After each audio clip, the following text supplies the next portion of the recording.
Hello నమస్తే. నేను journalist Srinivas. ఈరోజు న్యూస్ అనాలిసిస్లో ముందుగా ఈనాడు పేపర్లో వార్తలను చూద్దాం. బనకచెర్ల కేసీఆర్ పాపమేనట ముఖ్యమంత్రి రేవంత్ రెడ్డి గారు నిన్న అఖిలపక్ష పార్టీల ఎంపీల సమావేశం పెట్టిండు. అంటే తెలంగాణలో ఉన్న అఖిలపక్ష పార్టీలో ఉన్న ఎంపీలను అందరిని పిలిచి బనకచెర్ల పైన ఏం చేద్దాం, చంద్రబాబు నాయుడు గారు కూటమి ప్రభుత్వం అక్కడ మోడీ ప్రభుత్వం సహకారంతో బనకచెర్ల ప్రాజెక్టును కడుతుంది. గోదావరి నుంచి 200 టీఎంసీల నీటిని అక్రమంగా తరలించే కార్యక్రమం చేస్తుంది. దానికోసం మోడీ ప్రభుత్వం కూడా మొత్తం అప్రూవల్స్ ఇవ్వడానికి, పర్మిషన్ ఇవ్వడానికి సిద్ధమైంది. 200 టీఎంసీలు డైరెక్ట్గా, ఇండైరెక్ట్గా ఇంకొక 100 టీఎంసీలు, మొత్తం 300 టీఎంసీల నీటిని మనకు అన్యాయం చేస్తూ బనకచెర్ల కట్టి తీసుకుపోతాడు చంద్రబాబు నాయుడు గారు, డైవర్షన్ చేసి అని చెప్పి ప్రధానంగా ఏం చేద్దామని పెట్టిండు. పెట్టి ఏం చేసిండంటే, అంటే ఈ వార్త బ్యాన్ రాయడం ఇది ఆంధ్రజ్యోతిలో, ఈనాడులో సేమ్ ఉంది. ఆంధ్రజ్యోతి, ఈనాడు సహజంగానే వాళ్ళకి సహజత్వంగా పుట్టుకతోనే వచ్చిందంటే ఆంధ్ర పత్రికలు అవి, దాంట్లో డౌట్ లేదు. ఆంధ్ర బేస్డ్, ఆంధ్ర జీన్స్ ఉన్నాయి దాంట్లో. వాళ్ళ బుద్ధిని బయటపెట్టారు. వాళ్ళ బుద్ధిని బయటపెట్టడంతో పాటు ముఖ్యమంత్రి రేవంత్ రెడ్డి గారు కూడా బుద్ధి కూడా బయటపడ్డది. రేవంత్ రెడ్డి గారి బుద్ధి ఎందుకు బయటపడ్డది అంటే, అఖిలపక్షం పెట్టి ఏం చేయాలి మీరు, తెలంగాణకు సంబంధించి అన్యాయం జరుగుతుంది గోదావరి జలాల్లో, కృష్ణా జలాల్లో, దానిపైన బనకచెర్ల పైన ప్రధానంగా ఏం చేద్దాం, మనం ఎట్లా ఫైట్ చేద్దాం, ఎట్లా ఉద్యమం చేద్దామని, అంటే ఏపీ ప్రభుత్వం పైన, చంద్రబాబు నాయుడు గారి పైన, అక్కడ ఉన్న మోడీ పైన ఎట్లా పోరాటం చేయాలని అడగాల్సింది పోయి, దానికి సంబంధించిన వ్యూహాలు రచించాల్సింది పోయి, కేసీఆరే దీన్ని పాపం చేసిండా, నాకు ఇంకేముంటుంది, కానీ మీ ఉద్యమానికి ఫలితం ఏముంది? అరే కట్టేటోడు పాపం చేసిండా, కేసీఆర్ తెలంగాణ తెచ్చిన కేసీఆర్ పాపం చేసిండే, కేసీఆర్ పాపం చేయండి. ఎందుకు చేస్తారు కేసీఆర్ పాపం అంటే, తెలంగాణ కోసం 14 సంవత్సరాలు పోరాటం చేసి, తెలంగాణ హక్కుల కోసం ఆయన వాళ్ళ పార్టీ పుట్టిందే దానికి, తెలంగాణ అనే పదం మాట్లాడిన ముఖ్యమంత్రి రేవంత్ రెడ్డి గారు ఇలా కేసీఆరే పాపం చేసిండు బనకచెర్ల అని మీరు ఒకసారి వన్ సైడెడ్గా కేసీఆర్ మీద దోషేసే ఒక ప్రయత్నం జరిగిందంటే ఏం చేస్తారు మీరు? బనకచెర్లకి ఇండైరెక్ట్గా సహకరిస్తానంటారు, దాని డౌట్ లేదు. మీరు బనకచెర్లకి డైరెక్ట్గా, ఇండైరెక్ట్గా సహకరించకపోతే చంద్రబాబు నాయుడు గారు ఎట్లా నువ్వు బనకచెర్ల కడతావు మేము చూస్తాం, నీ భర్తం తెలంగాణలో ఇదే కుట్రలు చేసినావు నువ్వు, తెలంగాణ రాకుండా కుట్రలు చేసే ప్రయత్నం చేసి ఒకవైపు 2 కళ్ళు అనే సిద్ధాంతం చెప్పుకుంటూనే ఇంకొకవైపు తెలంగాణ ఆపటానికి ప్రయత్నం చేసినావు అని చెప్పాల్సింది పోయి, నువ్వు ఎట్లా కడతావు మా పర్మిషన్ లేకుండా మాకు నష్టం జరిగేటట్టు నువ్వు ఒకవైపు 2 కళ్ళు చెప్తున్నావు, ఇంకొక వైపు ఎట్లా కడతావు అని చెప్పాల్సింది పోయి, కేసీఆరే పాపం చేసిండు అన్నాక అయిపోయాయి. కానీ మీ వ్యూహం అయింది, మీరు బనకచెర్ల పైన మీ వైఖరి అయింది, మీ చిత్తశుద్ధి అని స్పష్టంగా అర్థమయ్యా. ఇక మీ ఫైట్ ఎక్కడ ఉంటుంది? ఇక మీ ఫైట్ ఉండాలంటే చంద్రబాబు నాయుడు గారి పైన ఫైట్ చేస్తే, మోడీ గారి పైన మీరు ఫైర్ అయ్యి ఉంటే మీ ఫైట్లో అర్థం ఉండేది, మీకు నిజాయితీ ఉన్నట్టు అర్థమయ్యేది.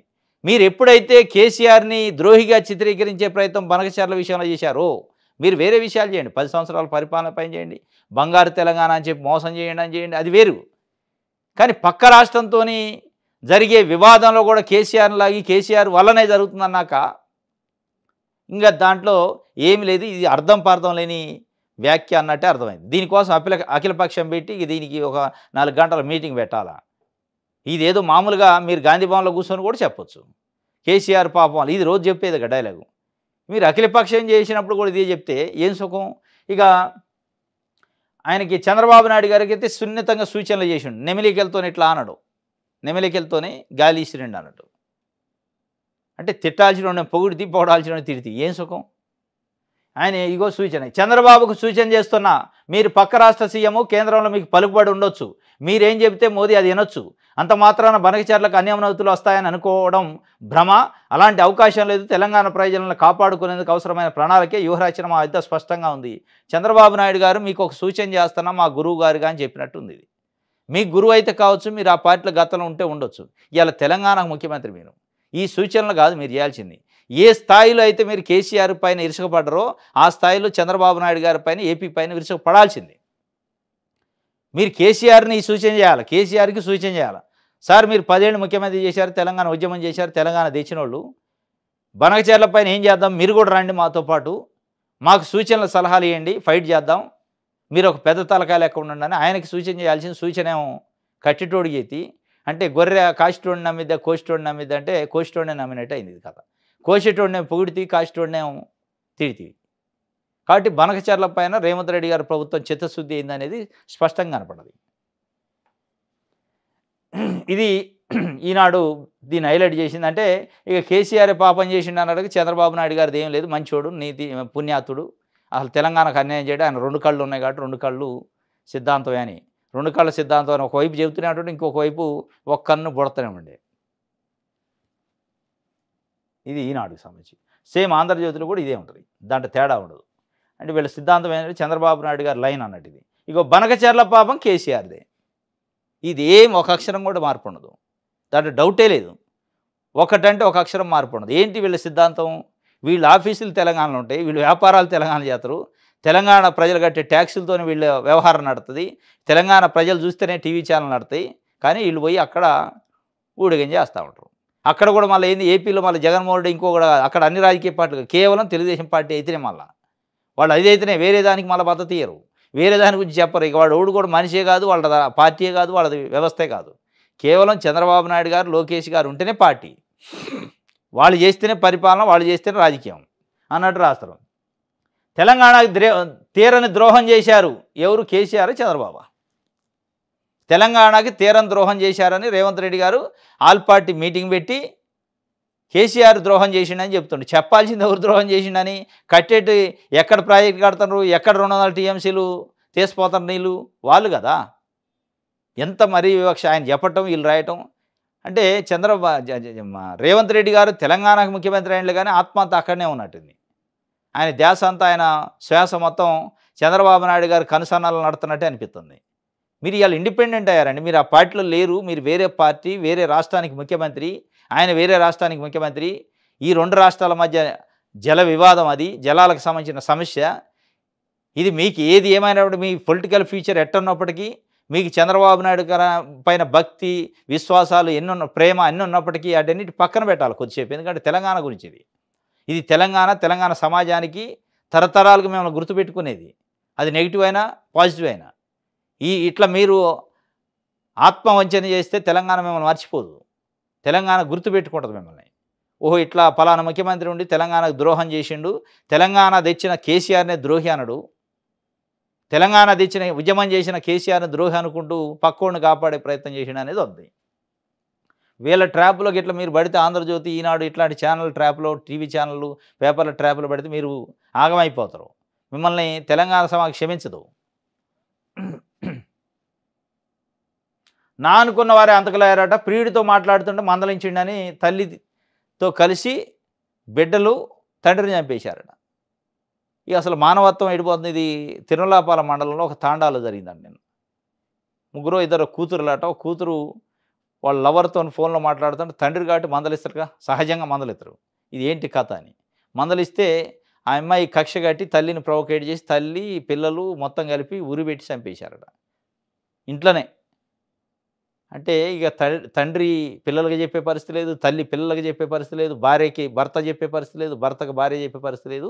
ఈ పరిస్థితి మానవ సంబంధాలు ఎంత మంటగలుగుతాయి. గ్రామంలో, అది టౌన్లో కూడా కాదు, గ్రామాల్లోకి అంతో ఎంత విలువలు ఉంటాయి, కుటుంబ సంబంధాలు, ఉమ్మడి కుటుంబాలు ఇవి ఉంటాయి. అట్లాంటిది లవర్తో మాట్లాడుతాడని మందలిచ్చిండు, అంతే, ఏమనలే, మందలిచ్చిండు, అందుకే చంపేశారట. నిన్న ఇంకోడు భూ వివాదంలో అన్నను చంపారట, అన్నదమ్ములు తమ్ముళ్ళు కలిసి అన్నను చంపారట. ఇది ఒక వార్త. నిన్న ఈ 2 కూడా మహిబాద్ జిల్లా దగ్గరలో జరిగింది. ట్యాపింగ్కి అనుమతించారా? ఎస్ఐబి ఇచ్చిన ఫోన్ నెంబర్ల జాబితాను పరిశీలించారా? డీజీపీ జితేందర్, ఇంటెలిజెన్స్ మాజీ చీఫ్ అనిల్ కుమార్కి సిట్టు ప్రశ్నలు. ఎస్ఐబి చీఫ్ హోదాలో ప్రభాకర్ రావు లేఖతోనే అనుమతించామన్న ఉన్నతాధికారులు, ప్రభాకర్ రావు బృందం తప్పుడు సమాచారంతో ట్యాపింగ్ కోసం అనుమతి పొందినట్టు నిర్ధారణ. అంటే ఇక అసలు ఆ కమిటీ ఉండేందుకు మరి? ఆ కమిటీ ఏదో కీలకమైన కమిటీ ఒకటి ఉంటుందట, ట్యాపింగ్కి పర్మిషన్ ఇచ్చే కమిటీ. దాంట్లో ఇప్పుడున్న డీజీపీ గారు కూడా ఉండట అప్పట్లో. జితేంద్ర గారు ఇప్పుడు డీజీపీగా ఉండగా అప్పట్లో ఆయన ఉండేదట ఆ కమిటీలో. అప్పట్లో ఉన్న ఇంటెలిజెన్స్ చీఫ్ ఆయన వీళ్ళంతా ఉండేదట. మరి మీరు అందరుండి ప్రభాకర్ రావు లెటర్ రాసిండు, ఫలానా ఫోన్ నెంబర్లు మేము ట్యాప్ చేయాలి, లా అండ్ ఆర్డరు, నక్సలైట్ ఇది అని చెప్పారు. వాళ్ళు ఈ ఫోన్ నెంబర్లు అయ్యా కాదా అని క్రాస్ చెక్ చేశారు మీరు? ప్రభాకర్ రావు లెటర్ ఇస్తే మేము సంతకం పెట్టిన గుడ్డోళ్ళ లెక్క అంటే మీరు ఏంటికి ఉన్నదిగా? మీరు గుడ్డోళ్ళ, లేకపోతే మీ స్థాయి డీజీపీ స్థాయి ఆ స్థాయి కాదా? మీరు కమిటీ ఎందుకు, దానికి ఎక్స్పర్ట్ కమిటీ ఎందుకు అంటారు? దానికోసం ఏముంది, అటెండర్ అయిన సంతకం పెడతారు కదా, కాగితం తెచ్చి సంతకం ఎవడైనా పెడతారు. మీరు పరిశీలించాలి, అసలు ఈ నెంబర్ ఎవరిది, దీని వెనక ఉన్న హిస్టరీ ఏంది, ఈ కథ ఏంది అని ఏది చేయకుండా SIB chief Prabhakar Rao letter రాసిండట, sir పలానా పలానా నెంబర్లు నేను ట్యాప్ చేసుకోవడానికి దొంగతనంగా వినడానికి అవకాశం ఏంటంటే ఆ రైట్ ఇను అయిపోయి ఏముంది సంతకం పెడదాం ఇనుపు అని అంటే అసలు ఆ నెంబర్లోడి ఆ నెంబర్లకి ఈ లా అండ్ ఆర్డర్కి సిచ్యువేషన్కి సంబంధం ఏంది, ఆ నెంబర్లకి నక్సలిజానికి సంబంధం ఏంది అని పరిశీలించాలిగా. అంటే ముఖ్యమంత్రి దాని ఇంటర్వ్యూలుగా ఇక ఎవరిదని చూడరు. ఇక వాళ్ళని పిలిచి ఆయన అడిగితే అంట అనుమతి అది ఎస్ఐబి చీఫ్ హోదాలో ప్రభాకర్ రావు లేఖతోనే అనుమతించినాం. ఎస్ఐబి చీఫ్ హోదాలో ఆయన రాస్తాడు, వాడు చీఫ్ గాడు. మీరు హోదాతోనే లేఖను అనుమతిస్తే మరి మీరు ఏమిటికున్నది? వీళ్ళు కూడా ఒక రకంగా ద్రోహులే, వీళ్ళు కూడా క్రైమ్ చేసినట్టే, ఏది చూసుకోకుండా ఇచ్చారు. అట్లా ఈ జడ్జీలై పెద్ద పెద్ద ఇండస్ట్రియలిస్టులు, రియల్ ఎస్టేట్ వ్యాపారులు, పొలిటికల్ లీడర్లు, వాళ్ళ ఇళ్లలో కుటుంబ సభ్యులు అందరూ చేశారట. అందరూ వరుస పెట్టి రాసి పర్మిషన్ పెట్టిండట, పర్మిషన్గా అనుమతి ఇచ్చారట. 4 ఎకరాల లోపు రైతులకు రైతు భరోసా నిధులు నిన్న జమ అయినాయట. 1313 కోట్లు 6.33 లక్షల మంది రైతులకి మొదటి రోజు 40 లక్షల మంది దాకా పడ్డాయి. మళ్ళీ మధ్యలో ఇంకో 10 లక్షల మందికి పడ్డాయి 3 ఎకరాల లోపు. నిన్న మళ్ళీ ఒక 6 లక్షల మందికి దాకా పడ్డాయట. ఇప్పుడు ఇప్పటిదాకా 5,215 కోట్లు పడ్డాయి. ఇంకో 2-3 వేల కోట్లు అంటే ఇంకో 4,000 కోట్లు జమ అయితే అయిపోద్ది. అది 25వ తారీఖు లోపు అయింది అట. మళ్ళీ ఇవాళ 5 ఎకరాల లోపు పడతాయి అనుకుంటా. ఈ వీక్లో దాదాపు 4-5 ఎకరాల లోపు 6 ఎకరాల లోపు వాళ్ళకి పడతాయి. 25th జూన్ కల్లా మొత్తం 100% ఫుల్ఫిల్ చేస్తారట. నిన్న అయితే 4 ఎకరాల లోపు రైతులకు పడ్డాయి. ఎవరన్నా ఆ అమౌంట్లు అదే అకౌంట్లో జమ కాకపోతే చెక్ చేసుకొని అధికారులు కలవాలి.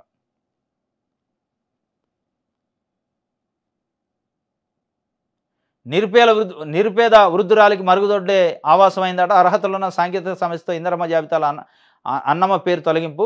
పైలట్ ప్రాజెక్ట్ గ్రామం రేపెల్లవాడలో వెలుగు చూసిన ఘటన. అధికారుల దృష్టికి అన్నమ్మ అంశం. MPDO GVS Narayana. ఇప్పుడు జనవరి 26, 2025 రోజు పైలట్ ప్రాజెక్ట్ పెట్టారు. అంటే 600 మండలాల్లో మండలానికి ఒక గ్రామాన్ని సెలెక్ట్ చేసి 100% ఇందిరమ్మ ఇళ్ళు, 100% పెన్షన్లు, 100% ఏది అడిగితే అది ఈ 6 గ్యారెంటీల్లో ప్రతిదీ ఇవ్వాలి, రైతు భరోసా కానీ అని పెట్టారు. ఆ రేపెల్లవాడ ఏనుకూరు మండలంలో రేపెల్లవాడ ఉంది. ఆ రేపెల్లవాడలో అది కూడా ఈ పైలట్ ప్రాజెక్ట్ కింద ఉంది, ఖమ్మం జిల్లా ఏనుకూరులో. కానీ అక్కడ రాలే, మరుగుదొడ్లో జీవిస్తుందట అన్నమ్మ. మరి ఆ పైలట్ ఎడిపోయింది. పైలట్ ప్రాజెక్ట్ సెలెక్ట్ అయ్యి కూడా 4-5 నెలలు అయింది. మళ్ళీ ఆ పైలట్ ఎడిపోయింది. బాత్రూమ్లలో నివసిస్తుంది, వాళ్ళకి 100% ఇస్తామన్నారు. నిరుపేదామా దాంట్లో డౌట్ లేదు. మరి ఇట్లా పైలట్ ఊళ్ళల్లో కూడా ఈ రకమైన లోపాలు జరుగుతుంటాయి. ఉట్టు ఊళ్ళలో ఇంకేం జరుగుతాయి? సెలెక్ట్ అయిన ఊళ్ళల్లోనే ఇట్లుంటే ఇప్పుడు ముఖ్యమైన రెవెన్యూ మన హౌసింగ్ శాఖ మంత్రి పొంగులేటి శ్రీనివాసరెడ్డి గారు ఆయన సొంత జిల్లా మళ్ళీ దీనిపైన దృష్టి పెట్టాలి. ఇట్లాంటి వాటిపైన ఇట్లాంటివి జరగకుండా చూసుకోవాలా, అవసరమైతే రివ్యూ చేయాలా. పేదోళ్ళు అందరికి వస్తాయి, అర్హులు అందరికి వస్తాయి అంటాడు. మరి ఆడ పక్కనే మీ కాన్స్టిట్యున్సీ పక్కనే మళ్ళీ అది, బయట ఎక్కడో కాదు. రైట్. నమస్తే తెలంగాణ. ఏపీతో సాగునీటి యుద్ధం, తెలంగాణ కోసం రంగంలో కేసీఆర్. బీఆర్ఎస్ పోరుబాట. కృష్ణా గోదావరి ప్రాజెక్టులపై కాంగ్రెస్ నిర్లక్ష్యాన్ని ఎండగట్టేలా కార్యాచరణ. కాళేశ్వరం, పాలమూరు రంగారెడ్డి పనుల్లో అసత్వంపై నిలదీతకు సిద్ధం. త్వరలో కేసీఆర్ నేతృత్వంలో సదస్సులు. శ్రేణులకు పార్టీ అధినేత దిశానిర్దేశం. ఏపీతో సాగునీటి యుద్ధం, తెలంగాణ కోసం రంగంలోకి బీఆర్ఎస్ పోరుబాట స్టార్ట్ చేసింది. ఇది ఒక రకంగా కాంగ్రెస్ పార్టీ అసమర్థతతో కేసీఆర్ని హైలైట్ చేస్తాడు. కాంగ్రెస్ పార్టీ సరైన స్పందన బనకచర్ల పైన ఇంకోటో గోదావరి కృష్ణా వాటర్ పైన చేసి ఉంటే ఈయన ఈ సెంటిమెంట్ రాజేసే కథ చేయడు. ఇప్పుడు స్టార్ట్ చేస్తాడు. ఇక మళ్ళీ ఈ సెంటిమెంట్ పట్టుకుంటాడు. ఆయుధం దొరికింది ఆయనకి, బనకచర్ల ఆయుధం దొరికింది. నిన్న మరీ చెత్త ప్రకటన చేసిండు ముఖ్యమంత్రి రేవంత్ రెడ్డి గారు. బనకచర్ల పాపం కేసీఆర్ దాన్ని ఎప్పుడైతే అనడో తెలంగాణ సమాజం కన్నెర చేస్తుంది, దాంట్లో డౌట్ లేదు. కేసీఆర్కి తోని క్యారీ అవుతారు. కేసీఆర్ సెంటిమెంట్ రాజేస్తే ఆ సెంటిమెంట్ మంచిగా మంట మండే అవకాశం ఉంది, దాంట్లో పంట మండిద్దిగా. రైట్. వ్యక్తిగత గోప్యత నా హక్కు అంటుండో కేటీఆర్ గారు. సుప్రీం తీర్పులకు కట్టుబడి ఉన్న 2023లో వాడిన ఫోన్ ఇప్పుడు లేదు. 2024లోనే పాత ఫోన్ మార్చిన, ఫోన్ తప్ప ఇతర గ్యాడ్జెట్స్ వాడలేదు. ఫార్ములా ఈ కార్ రేసు రికార్డులన్నీ రాష్ట్ర పురపాలక శాఖ వద్ద ఉన్నాయి. ఏసీబీకి లేఖ ద్వారా కేటీఆర్ జవాబు. లేఖ అందిందన్న విచారణాధికారి. వ్యక్తిగత గోప్యత నా హక్కు అంటుండు కేటీఆర్ గారు. హక్కుల గురించి కేటీఆర్కి ఇప్పుడు గుర్తొచ్చింది. మరి వ్యక్తిగత హక్కు వ్యక్తిగత గోప్యత మీ హక్కే. మీ ఫోన్ ఇవ్వాలంటే వ్యక్తిగత గోప్యత ఉంది మీ కాడ. కానీ వేరే వాడు ఫోన్లు వినటానికి మరి ఎవడికి పడితే వాడు ఫోన్లు విన్నారు కదా. ప్రభాకర్ రావు, ప్రణీత్ రావు, ఇంకోడో రావు, వాడు కిషన్ రావు, రాధాకిషన్ రావు అని పెట్టుకొని అందరు రావులను అందరిని ఆడ పెట్టుకొని సీక్రెట్ గదులు పెట్టి సీక్రెట్ ఫోన్లు ఇంటిగా సినిమా హీరోయిన్లు, సినిమా హీరోలు, రియల్ ఎస్టేట్ వ్యాపారులు, ఇండస్ట్రియలిస్టులు, పారిశ్రామికవేత్తలు, ప్రతిపక్ష పార్టీ నాయకులు, వాళ్ళ ఇళ్లలో ఫోన్లు అన్నింటిది కాదు మరి. అదేంటిది మరి? అది వ్యక్తిగత గోప్యత కదా, ప్రైవసీ కదా. అంటే మీరు వేరే వాళ్ళ ఫోన్లు దొంగసాటుకింటేనే వాళ్ళ హక్కును కాలు రాసినట్టు కాదు. మీరు ఇన్వెస్టిగేషన్లో తప్పు చేశారని మీ పైన కేసు అయితే ఆ కేసు విచారణలో మీ ఫోన్ అడిగితే వ్యక్తిగత గోప్యత, సుప్రీంకోర్టు జడ్జిమెంట్లు, ఆర్డర్లు అన్నీ గుర్తవుతాయి. ఇదనమాట ఆయన చెప్తున్న నా గోప్యత నా హక్కు అంటున్నాను. ఆ 10 మండలాలకు రైతు భరోసా రద్దయిందట. 1,00,000 ఎకరాలకు పైగా అందని పెట్టుబడి సాయం కన్నీటి పర్యంతం అవుతున్న రంగారెడ్డి జిల్లా రైతులు. కీసర్లో రోజంతా పొలాల్లోనే అన్నదాతల నిరసన. సర్కారుపై బగ్గమంటారు రైతులు. రాష్ట్రంలో రైతులందరికీ ఎకరానికి 6,000 చొప్పున రైతు భరోసా నిధులు ఇచ్చేందుకు ప్రభుత్వం చర్యలు తీసుకుంటుందని సాక్షాత్తు రాష్ట్ర వ్యవసాయ శాఖ మంత్రి తుమ్మల నాగేశ్వరరావు సెలవిచ్చారు. ఆయన ప్రకటించి 4-5 రోజులు కూడా గడవక ముందే రంగారెడ్డి జిల్లాలోని 10 మండలాల రైతులకు రైతు భరోసాను కాంగ్రెస్ ప్రభుత్వం రద్దు చేసింది. దీంతో పంట పెట్టుబడుల కోసం ఎన్నో ఆశలు పెట్టుకున్న ఆయా మండలాల పరిధిలోని అన్నదాతలు ఆవేదన వ్యక్తం చేస్తున్నారు. రైతులకు టంచనగా రైతు బంధు ఇచ్చిన గత ముఖ్యమంత్రి కేసీఆర్ తమకు అండగా నిలిస్తే రేవంత్ సర్కార్ వచ్చే కక్ష సాధింపులతో రాజకీయాలతో తమను బలి చేస్తుందని మండిపడుతున్నారు. కేసీఆర్ తెచ్చిన పెట్టుబడి సాయాన్ని తమకు ఇవ్వాల్సిందేనని పోరుబాటుకు సిద్ధమయ్యారు. కీసర్లో బుధవారం రోజంతా పంట పొలాలు నిలబడి రైతులు నిరసన తెలిపారు. రైతు భరోసాను తమకు ఇవ్వాలని కోరుతూ మహేశ్వరం తహసీల్దార్కు రైతులు వినతిపత్రం ఇచ్చారు. తహసీల్దార్కు మహేశ్వరం రైతులు వినతిపత్రం. రైతులకు అన్యాయం చేస్తే ఏమొస్తుందని మండిపాటు. 19న కలెక్టరేట్ ఎదుట ధర్నా చేస్తామని హెచ్చరిక. పెట్టుబడి సాయం రద్దు చేయడం అన్యాయము, సమస్యల పరిష్కారం అయ్యేదాకా పోరాటం. ఇది మహేశ్వరం మండలంలో కీసరట. మరి ఎందుకు వాళ్ళకెందుకు ఈ బాధ ఏంది? 10 మండలాలను ఎందుకు? రంగారెడ్డి జిల్లాలోని మహేశ్వరం, బాలాపూర్, ఇబ్రహీంపట్నం, అబ్దుల్లాపూర్ మెట్టు, హయత్ నగరు, రాజేంద్ర నగరు, శంషాబాద్ తదితర మండలాల్లో ఉన్న రైతులకు రైతు భరోసా బ్యాన్ చేశారని సమితా రెడ్డి ఆగ్రహం వ్యక్తం చేశారు. ఇది ఎందుకంటే టౌన్ బేస్డ్ అని ఏమైనా తీసేశారా? మరి ప్రభుత్వం వెంటనే పరిశీలించారు. ఎందుకంటే పెద్ద ఇష్యూ ఇది, మామూలుగా కాదు. 10 మండలాల్లో రైతు భరోసా ఆపటం అంటే నిజంగానే నాన్ అగ్రికల్చర్ ల్యాండ్స్ ఉంటే ఉండొచ్చేమో, వాటిని తీసేసి అగ్రికల్చర్ ల్యాండ్స్ ఉంటాయి కదా, నాలా ల్యాండ్స్ను పోను మిగతా అగ్రికల్చర్ ల్యాండ్స్ ఉంటే వాళ్ళకి ఇవ్వాలి తప్ప మొత్తాన్ని అంటగట్టి అదే ఘటన కట్టి వాళ్ళకి లేకుండా చేస్తే వాళ్ళకి అన్యాయం జరిగింది. రైట్, ఇది ఒక వార్త. అయితే ఇక రాజోళి రైతులకు బేడీలు వేశారట. అన్నదాతలకు సంఖ్యలా రేవంత్ రాక్షసత్వానికి ఇది పరాకాష్ట. ఇత్తనాలు బాధిత రైతులకు బేడీలు వేయడం సిగ్గుచేటు. ప్రజాస్వామ్య విలువలకు సర్కారు పాత్ర. రైతులకు సీఎం క్షమాపణ చెప్పాలి. ఇప్పుడు బనకచర్ల లగచర్లలో ఇదే పరిస్థితి అయింది. లగచర్లలో భూసేకరణ జరుగుతుంటే రైతులు గొడవ చేస్తే, రైతులు అడ్డుకోవడానికి ప్రయత్నం చేస్తే వాళ్ళందరినీ 30 మందిని పైగా జైళ్ళలో పంపి దాదాపు 36 రోజుల పాటు జైల్లో ఉంచి బేడీలు వేశారు. అప్పుడు అడావుడిగా ఢిల్లీ నుంచి ప్రకటన చేసిన ఎట్ట బేడీలు వేస్తారని ముఖ్యమంత్రి, బేడీలు వేసిన ముఖ్యమంత్రి గారి ప్రభుత్వమే మళ్ళీ ముఖ్యమంత్రి గారు ఆదేశాలు జారీ చేసి బేడీలు ఎట్లా వేస్తారో తీయండి అన్నాడు. మళ్ళీ నిన్న ఇథనాల్ ఫ్యాక్టరీ గద్వాల జిల్లా రాజోలు మండలం పెద్ద దన్వాడ, చిన్న దన్వాడ రైతులు మొన్న ఇథనాల్ ఫ్యాక్టరీ వద్దని నిరసన వ్యక్తం చేస్తే వాళ్ళని జైలుకు పంపారు. పాపం జైలు నుంచి బేడీలు వేసుకొని దొంగలను తీసుకొచ్చినట్టు తీసుకుంటాం. తీవ్రవాదులు, ఉగ్రవాదులు, నక్సలైట్లు తీసుకొస్తారు కదా, అట్లా తీసుకొస్తారు రైతులు. మళ్ళీ మాది రైతు ప్రభుత్వం, మాది ప్రజా ప్రభుత్వం, మాది ఇంధనమ్మ ప్రభుత్వం. ఇక మళ్ళీ ఈ ఫోటోలు చూసి ఏమంటే కేసీఆర్ ఆయన రేవంత్ రెడ్డి గారు స్పందిస్తాడు, బేడీలు ఎట్టేస్తారని. ఇది ఆల్రెడీ స్పందించి బేడీలు మరి వేసే ముందు కనీసం పోలీసులకి కనీసం డైరెక్షన్స్ ఉండాలి కదా. రైతులను అరెస్ట్ చేసినప్పుడు ఎప్పుడు కూడా బేడీలు వేయొద్దని చెప్పాలి కదా. రైతులు ఆడిపోతారు, ఊరు దాటి కూడా పోరు, దేశం కాదు ఊరు దాటి కూడా పోరు. అట్లాంటిది వాళ్ళకి బేడీలు వేసారట. దిశ పేపర్ చూద్దాం. కేటీఆర్, హరీష్కి నోటీసులు వస్తాయట.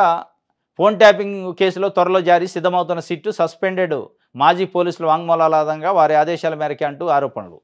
కేటీఆర్, హరీష్ రావుకు వస్తాయంటే నోటీసులు, త్వరలో కేసీఆర్కి కూడా వస్తాయి ఫోన్ ట్యాపింగ్లో. అంటే ఫోన్ ట్యాపింగ్లో మొత్తానికి కేసీఆర్ ఫ్యామిలీ ఇరుక్కుపోయేటట్టే ఉంది. ఇది పెద్దదే అయ్యేటట్టు ఉంది, మొత్తానికి ఉచ్చు పడేటట్టు ఉంది. ఇక్కడ ఉచ్చు పడుతుందో లేదో ఆడ కృష్ణా గోదావరి పైన నీళ్ళ కోసం మేము యుద్ధం చేస్తాం అంటాడు. సెంటిమెంట్ రాజేస్తాడు ఒకవైపు కేసీఆర్. ఇక్కడ ఉచ్చు పడుతుంది కదా, ఇది పడుతుంది కాబట్టి నేను నీళ్ళ కోసం చంద్రబాబు నాయుడు గారి పైన ఫైట్ చేస్తాను కాబట్టి చంద్రబాబు నాయుడు గారు మోడీని కన్విన్స్ చేసి నా పైన ఫోన్ ట్యాపింగ్ రేవంత్ రెడ్డితోని చేపిస్తాడు. అంటే చంద్రబాబు నాయుడు గారు, మోడీ గారు, రేవంత్ రెడ్డి ఒకతాను ముక్కలే, ఇవన్నీ తెలంగాణకి ద్రోహం చేసే వ్యక్తులు, పార్టీలు అని చెప్పే ప్రయత్నం చేస్తారు. దాన్ని కొంతవరకు తెలంగాణ సమాజం కూడా నమ్మిద్ది. ఇక దాన్ని లైన్లో పెడతాడు. వాసాల మర్రి ఇంధనం మిల్లట. వాసాల మర్రి అంటే అప్పట్లో కేసీఆర్ ముఖ్యమంత్రిగా ఉన్నప్పుడు దత్తత తీసుకోండి భువనగిరి దగ్గర. దత్తత తీసుకొని అన్ని ఇళ్ళని కూల్చిండు. అద్భుతంగా చేద్దాం, ఇల్లు కట్టుకుందాం, మేక పొడేలను కోసుకుందాం, కళ్ళు తాగుదాం, దావత్ చేసుకుందాం, ఇది అదేం చెప్పిండు. ఆడ ఇల్లు లేదు, కళ్ళు లేదు, ఏది లేదు, అంతా అయిపోయింది. ఇప్పుడు మళ్ళీ రేవంత్ రెడ్డి ఏనొచ్చిండు, రేవంత్ రెడ్డి ప్రభుత్వంలో ఇంధనం ఇళ్ళు ఇస్తాం, మేము అందరికి ఇస్తాం, కేసీఆర్ హామీ ఇచ్చిపోయింది, నేను ఇస్తా అంటాడు పొంగులేటి శ్రీనివాసరెడ్డి. ఈ మళ్ళీ ఇది కూడా ప్రకటనలకైనా మరి అమలు ఉంటుందా చూడాలా. పాపం వాళ్ళ ఇళ్ళని కూల్చారు. కిషన్ రెడ్డి ఇంటిగ్రిటీనే బిగ్ క్వశ్చన్ అట. తెలంగాణకు అన్ని రకాలుగా ఆయన ద్రోహం చేస్తాడు అంటుండు రేవంత్ రెడ్డి గారు. కిషన్ రెడ్డి ఇంటిగ్రిటీకి పైన క్వశ్చన్ చేస్తాడు. ఆయన ఇంటిగ్రిటీ పైన క్వశ్చన్ ఉందో లేదో అనుమానం ఉంటే ఉండొచ్చే, కానీ మీది కూడా ఉంది. మీ ఇంటిగ్రిటీ పైన కూడా బిగ్ క్వశ్చన్ ఉంది తెలంగాణ సమాజానికి. అరే మీరు మీటింగ్ పెట్టి బనకచర్ల పాపం కేసీఆర్ దాని బదులు బనకచర్ల పాపం చంద్రబాబు నాయుడు గారిది, చంద్రబాబు నాయుడు గారు బలవంతంగా అధికారం ఉందని కడతాడు, మనం అడ్డుకోవాలని చెప్పే బదులు కేసీఆర్ని మీరు ఎప్పుడైతే ఆడ ఒక ద్రోహి లేక చిత్రీకరించే ప్రయత్నం చేస్తారో మీ ఇంటిగ్రిటీ పైన కూడా పెద్ద క్వశ్చనే ఉంది. ఇప్పుడు మీకు అది అర్థం కావట్లే. కేసీఆర్ హరీష్ను ఉరిదీయాలట. గోదావరి బనకచర్ల కేసీఆరే కారణం, వారిద్దరూ పాపాల భైరవులు, వాళ్ళని ఉరిదీతే ఆగుతుంది. బనకచర్ల కేసీఆర్ హరీష్ రావును ఉరిదీతే ఆగదు. చంద్రబాబు నాయుడు గారు ఆపితే ఆగిద్ది, మోడీ గారు ఆపితే ఆగిద్ది. రైట్, ఇది దిశ. ఆంధ్రప్రభలో కలిసికట్టుగా అడ్డుకుంటాం, బనకచర్లపై 3 మార్గాల్లో పోరాడతాం.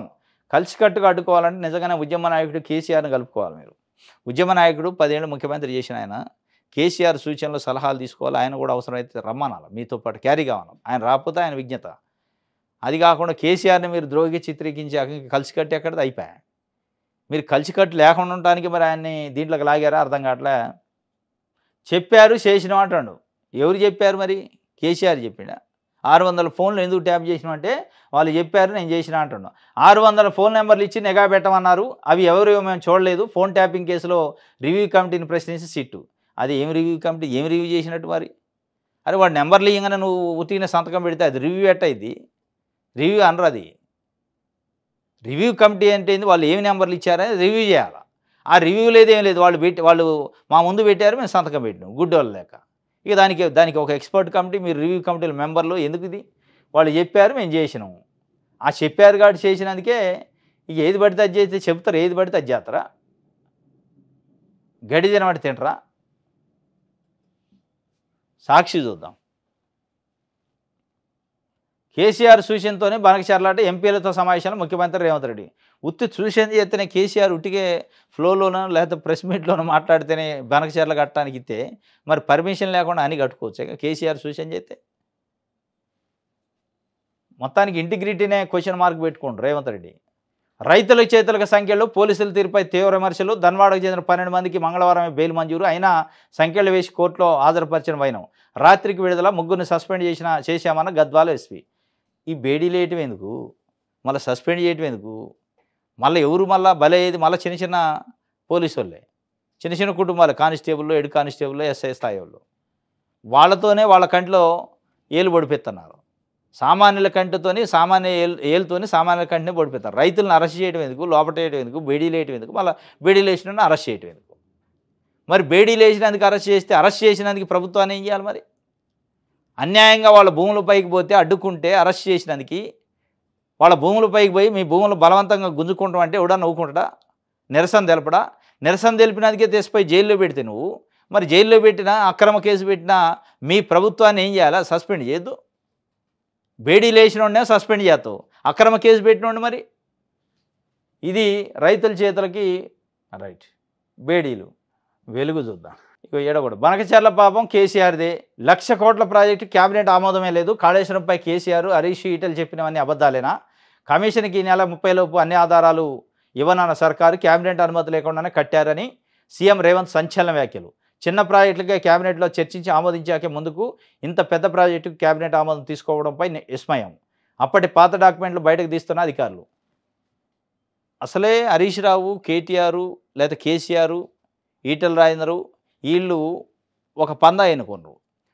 కాళేశ్వరం కమిషన్ ముందు పోయి మనం ఏం చెప్పాలంటే క్యాబినెట్ ఆమోదం ఉంది. క్యాబినెట్ ఆమోదం అనేది ఒక ట్రాప్ని తీసుకొచ్చారు బీఆర్ఎస్ వాళ్ళు. అదే ట్రాప్లో ముఖ్యమంత్రికి పోయిండు. మరి ట్రాపా నిజంగా వీళ్ళంతా లోపల కొల్లిడయి నువ్వు క్యాబినెట్ అని నేను క్యాబినెట్ అంటే ఆ కుంగిందాన్ని మర్చిపోదామని. ఇది క్యాబినెట్ ఏందిరా నాయన? క్యాబినెట్ ఆమోదం ఎంతసేపు కేసీఆర్కి కావాలంటే కేసీఆర్ పెట్టిన మంత్రులు వచ్చి సంతకం పెట్టమంటే పెట్టరు.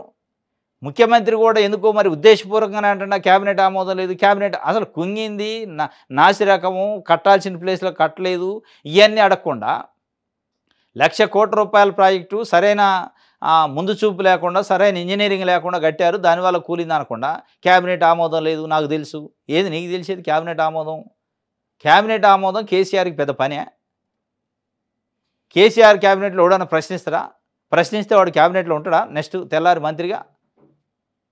కాళేశ్వరం కాదు ఇంకో 2,00,000 కోట్ల సంతకాలు పెట్టమన్నా పెడతారు అప్పుడు క్యాబినెట్లో.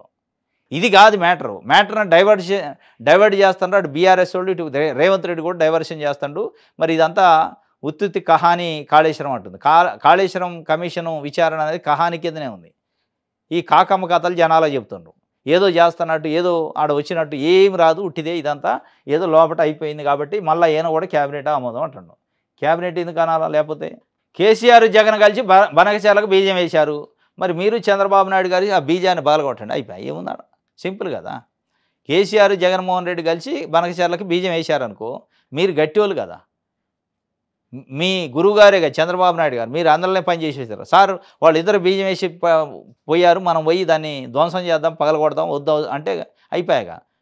కారు మరో పోరాటం, రైతుల పక్షాన మరో ఉద్యమానికి సిద్ధమవుతున్న బీఆర్ఎస్ పార్టీ అధినేత కేసీఆర్ సారథ్యంలో త్వరలో ఉన్నత స్థాయి సమావేశం. కారు మరో పోరుకు సిద్ధమైంది. ఆ కారు మరో పోరుకి సిద్ధం అవుతుంది. వీళ్ళేమో సిద్ధం అవుతుంది, ఆడొక సిద్ధం అవుతుంది ఫోన్ ట్యాపింగ్. అది ఆడ సిద్ధం అవుతుందో నోటీసులు సిద్ధంగానే ఇక్కడ పోరుకు సిద్ధం అవుతారు వీళ్ళు. ఇక దాన్ని ప్రజలకి ఆపాదించి, తెలంగాణకు ఆపాదించి ఇక ఇది చేస్తారు. రైట్, ఇది మన తెలంగాణ. ఐఏఎస్ అధికారి అరవింద్కి జైలు శిక్ష, కోర్టు ధిక్కరణ కేసులో హైకోర్టు సంచలన తీర్పు. మరో అధికారి ప్రసన్నాంబకు కూడా 2 వారాలు జైలు శిక్ష అట. ఇది కంటెంప్ట్ అట. ఇప్పటికే ఆయన ఈ కార్ రేస్లో ఉండు, మళ్ళీ దీంట్లో ఏదో కంటెంప్ట్ అయిందట, అరవింద్కి జైలు శిక్ష పడ్డదట. మరి దానిపైన మళ్ళీ ఆయన అప్పీల్కి పోతాడు అనుకోండి. ఇది ఒక వార్త. ఇది ఈరోజు న్యూస్ అనాలిసిస్. రేపు తాజా వార్తలతో తిరిగి కలుసుకుందాం. Thank you.